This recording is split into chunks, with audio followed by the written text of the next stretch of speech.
Hi class, and welcome to our lesson on association and correlation. We're on our 15-2 notes for today. So before we start talking about what correlation is, let's first just practice a little bit more on these situations. The directions are here to see if there is a positive or a negative or possibly no association, and then also talk about the strength of the relationship. So what we're going to do here is, as one variable increases, if the other variable increases, this is going to be a positive association. Same thing if one variable decreases and the other variable decreases, once again, it's also positive. It's if the variables have an opposite relationship. So as one variable increases, the other one decreases, now it's going to be negative. And the same is true if one variable decreases and the other variable increases, that's also a negative. So if they have the same direction, both variables, it's going to be positive. If they have opposite directions, it's going to be negative. So let's take a look at these several example problems.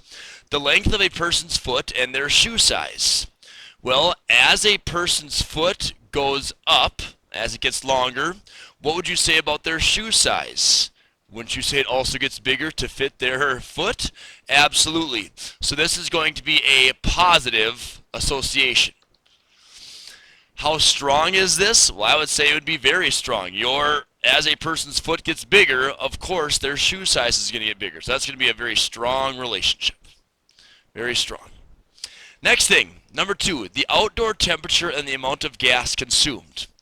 Well, as outdoor temperature increases, so as it gets warmer outside, maybe it goes from 30 degrees to 40 degrees to 50 degrees to 60 degrees to 70, whatever.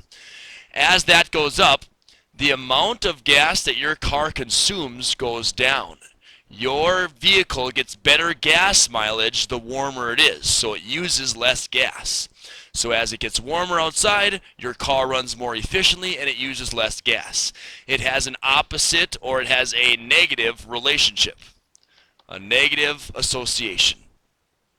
This one would also be a strong relationship, class. The strength of this one would be a strong relationship. The outdoor temperature does strongly affect how much gas is used. Okay, the length of a person's femur and the length of a person's humerus. The femur is the leg bone in the thigh, I believe, and the humerus is one of the bones in the arms. Wouldn't you say that a person who has a bigger femur also generally has a bigger humerus? As their whole body gets bigger, as their leg gets bigger, their arm is going to get bigger as well. So this is going to be another positive relationship because it goes in the exact same direction. And this would be another strong relationship. Positive and strong. Taking a look at number 4 here, the hours of sleep per day a person gets and the hours per day a person spends studying. This is another one of those situations where, if you get more sleep per day, does that generally mean that you're going to study more? Well, I don't know. It could mean that you could study less as well. I mean, there really is no relationship between these two variables. You could maybe say if a person sleeps less, maybe that means that they're staying up late and studying. So maybe it's something like that. Although if they sleep less, maybe they are staying up late because they're playing video games or something like that, and then they study less as well. There really is no relationship between these two variables. You can make a case for either one, so there is simply no association, NA. Number 5, the age of a car in years and the price of the car in thousands of dollars. Let's see what happens as the car ages. So as it gets older and older and older, the age of the car, what happens to the price of the car? Well, you would say that a 2015 vehicle is worth less than a 2016, and that's worth less than a 2017, so on and so forth. As the car gets older, the value of it is worth less and less and less. So this is going to be a negative relationship. As one variable increases, the other one decreases, and this is going to be a pretty strong correlation as well. Age severely affects how much the vehicle is worth. 6 and 7 are both kind of tricky. the price of lodging for one night at a hotel and the average cost of an evening meal at that hotel's restaurant. Well, I'm not sure how much you guys know about expensive hotels and restaurants and stuff like that. I guess I don't know too much about it. But if you would say, the price of lodging for one night at a hotel, if that increases, an evening meal at the hotel's restaurant, generally the fancier hotels have fancier restaurants, which then cost more money to eat at those. I would say that there's maybe some restaurants where maybe there's like they reward you for staying there, so they maybe give you a discount at that restaurant. Or maybe it's more like a continental breakfast kind of a thing where, just staying at that restaurant, you get a free breakfast or something like that. So it is going to be a positive relationship, but there's a lot of variables that affect this. So it's going to be, instead of a strong relationship, it's going to be pretty weak. It would be interesting to explore this situation, have a study of maybe 500 hotels and see what the prices are compared to the price at the restaurant.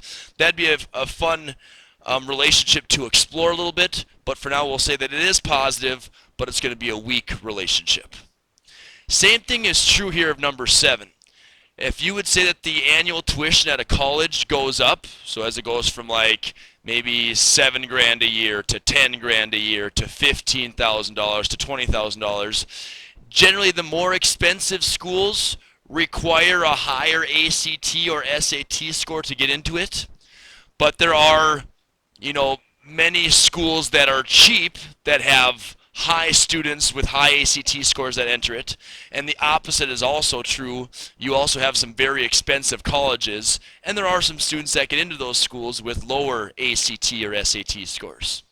So we'll again say that this is generally positive, but it's going to be a pretty weak relationship. Okay? Now correlation, that really helps us determine the strength and direction of a linear relationship. What we just did the direction, positive or negative, and we did strength. It's strong, or it's weak, or it's moderately strong, something like that. So that's what correlation coefficient tells us. It's always abbreviated R. So if you ever see R all by itself, it means it's the correlation coefficient. It describes the strength and direction of linear relationships. Okay? So make sure you have that in your notes.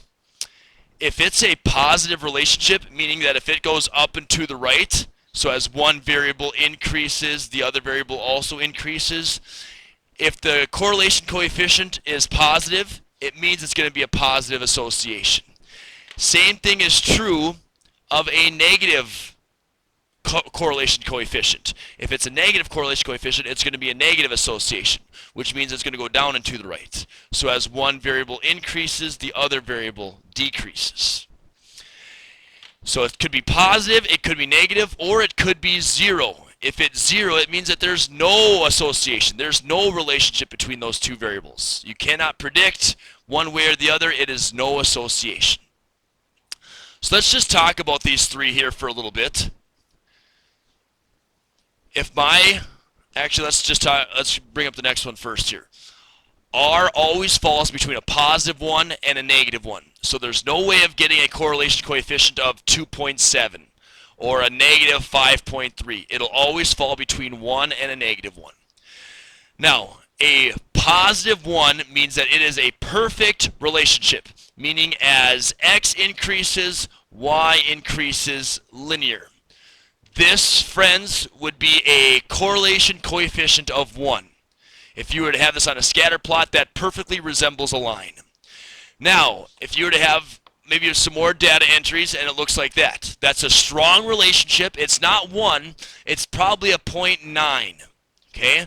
So now as they get a little bit more spread out, the relationship is now a little bit weaker. It's still linear, but this would maybe be like a 0.7. As your points get more spread out, now this is getting closer, it's getting weaker and weaker. Now this is probably like a 0.5 or a 0.4. And then if you get points all over the place, well, now it doesn't look linear at all, does it? This is a correlation coefficient of 0. There is no association between those two variables. And now the same is true on the negative side. this is a -1 correlation coefficient. Those points resemble a line. And now we would get weaker and weaker. This would be like maybe a -0.8. And right here would be like a -0.6. Okay, it looks generally negative linear, but your points are kind of scattered a little bit from that line. So we would, as the points get more and more spread out, the weaker and weaker it gets.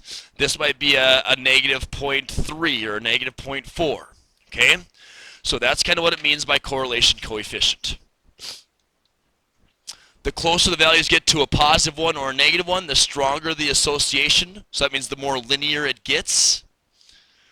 Changing the units of measure does not change R. If we were to take everyone's height in inches and find the correlation coefficient, and then we were to change that to centimeters, the value of R does not change. The relationship between the two variables does not change. Reversing the cause and effect variables does not change the correlation coefficient. And then the last one, the correlation is strongly affected by outliers, which you are going to see on the example problem that we're going to do coming up later in the notes. So let's just see how well we can do this. We're going to match the correlation coefficient R to the picture that you see from one of these 6 graphs. What I usually do, class, is I start with the strongest one. And I'm thinking that this one right here is the strongest relationship. If I draw a line that best represents the data, that would be a negative relationship, and it's the strongest -1 I see. So the strongest -1 I see is a -0.99. Remember, a -1 or a +1 is the very strongest. So a -0.99, that's a very strong relationship. The next strongest relationship I see is this one right here. That one looks positive, so I'm going to look for the strongest positive one I can find. The strongest positive one is this 0.9. Okay, the next one I'm going to do here is probably this one is the next strongest positive relationship. So if I look at the next strongest positive relationship, it is the 0.5, this correlation coefficient right here. And then the next strongest -1 would be right here. So that's going to be a -0.7. And so now I have my 0, which means that there's no association, and then my -0.3, which means that it's a very weak negative association. So it's kind of tough to tell between this one that we have left and this one that we have left. You could probably make a case for either one. I think it's very difficult. Our book, or our answer key here, tells us that this one right here is the -0.3. It's a weak relationship, and you can tell that those points are very scattered away from that line that I just drew. And this one is going to be our 0 correlation coefficient. So I would never give you 2 like this on the test that are so hard to tell the difference between. I'll certainly make it more obvious. But as you can see, these points here are spread out all over the place. It would be hard to draw a line of best fits right there or right there, whatever the case might be. It would be tough to do that on this one because there is no correlation coefficient. There's no relationship between the two. The correlation coefficient is 0. So we're going to finish up our notes when you get to class for tomorrow.